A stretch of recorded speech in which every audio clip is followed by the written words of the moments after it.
Hey guys, Colin Stucker here, founder, CEO, Wild Foods Co., the Wild CEO. Today's video is my favorite books on Stoicism and a brief intro to Stoicism. The most effective operating philosophy there is for everyday life. These guys had figured out, 2,000 years ago, how to survive in, let's say, ancient Rome, ancient Greece, when life wasn't that easy, right? And there were certain things that we take for granted today, like running water, clean food, relative safety, that they had to deal with and circumvent as best they could on a daily basis. And so a lot of it was how to live a great life. That was the answer they were trying to, the question they were trying to answer, okay?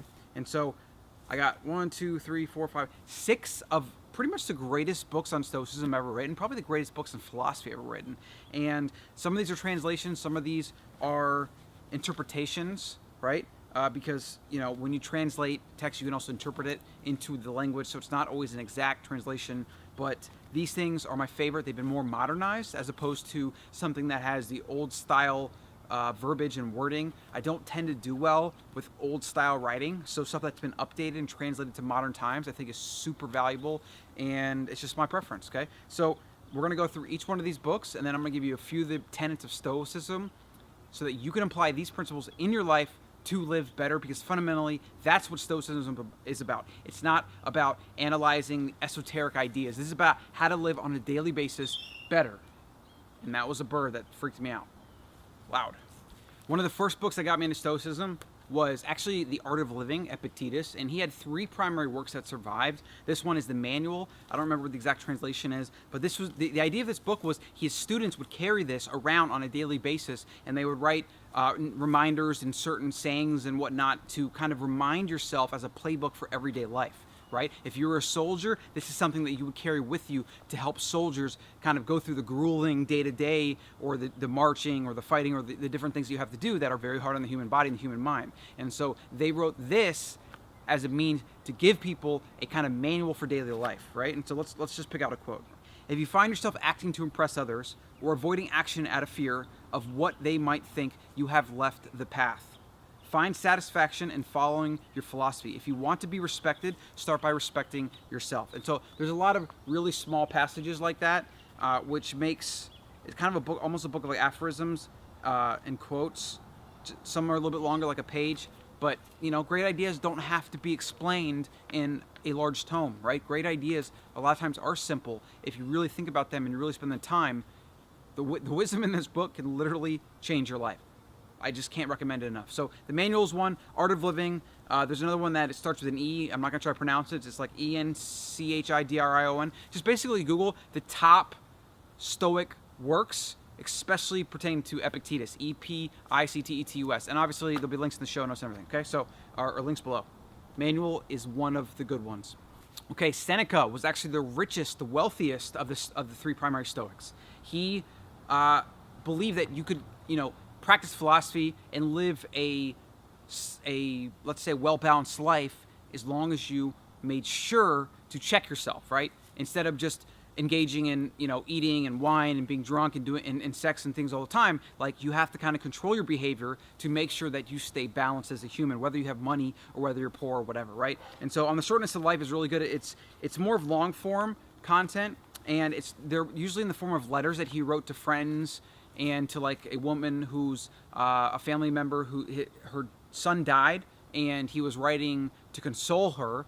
I don't know if that's in here or not, it might be, but he talks about death, and he talks about how life is short, we fret away most of our time, how death can be the greatest motivation because it gets us to live, and there's a concept in Stoicism known as negative visualization, in which you actually visualize your death, right? And the death of your loved ones as a reminder to appreciate them, to bring you to the now, right? It's not something to be depressed about. It's something to be grateful about, right? If you remember that you can die or gonna die, right? That your family's gonna die, right? At some point, maybe sooner than you want them to, then you'll spend more time with them in the now, and you'll be more engaged with them in the now. And so negative visualization, excuse me, is one of the most powerful aspects of Stoicism, and it's something we should all practice regularly.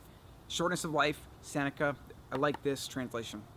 Okay, so we got Meditations by Marcus Aurelius. Marcus Aurelius was considered the best Roman emperor of all time. He had a nickname, I forgot, maybe it was the Good Emperor or something like that. And he was born into royalty and he was destined for the throne, but he didn't really want it.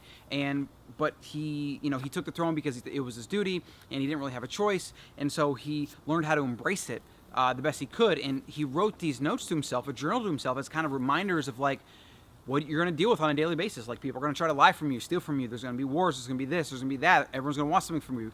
And he was trying to remind himself of that so that he could live the best he could. He was kind of a closet philosopher. What he really wanted to do was just kind of like go away somewhere to be alone so he could philosophize. And some of these notes that he writes in here are just some of the greatest ideas of mankind, literally. And he had great teachers. He learned from the Stoics. I think he might have even learned from Epictetus.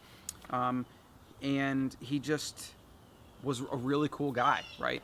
And some of these ideas in here are simply amazing. So this is actually Ryan Holiday's favorite book, who's really been at the forefront of bringing Stoicism back and making it popular. Like, check out some of the stuff like Obstacles the Way, Ego's the Enemy, things like that. And this is one of his greatest influences, this book. I believe it was this translation. It might be in another one. There's a couple of them, but the one that reads easier, this one is by Gregory Hayes. This is my favorite. Okay, I was going to go over all the books, but I'm getting eaten up by mosquitoes right now because that is Austin weather, and you can see the sun's coming down, messing up the lighting. So we got the other one I was talking about, Epictetus, the Enchiridion, I don't know, no idea. And then Meditations. Actually, I just have my meditation. So this is a different version of Meditations, a little bit more old style, not as modern translation, but still a great book, still worth reading, something like this for that. I think this was $1 on Amazon. This was probably like $1 on Amazon as well. These make great gifts, guys, and I'm getting eaten up, so we're gonna try to finish this video later, give you some of the 3 basic tenets of Stoicism. We'll either do it later in this video, or we'll do it in a video linked below. So again, thanks for watching, and be stoic, stay strong, live a good life. I'm getting eaten up, this is crazy. Literally, they're just all over me. Hey guys, thanks for watching that video.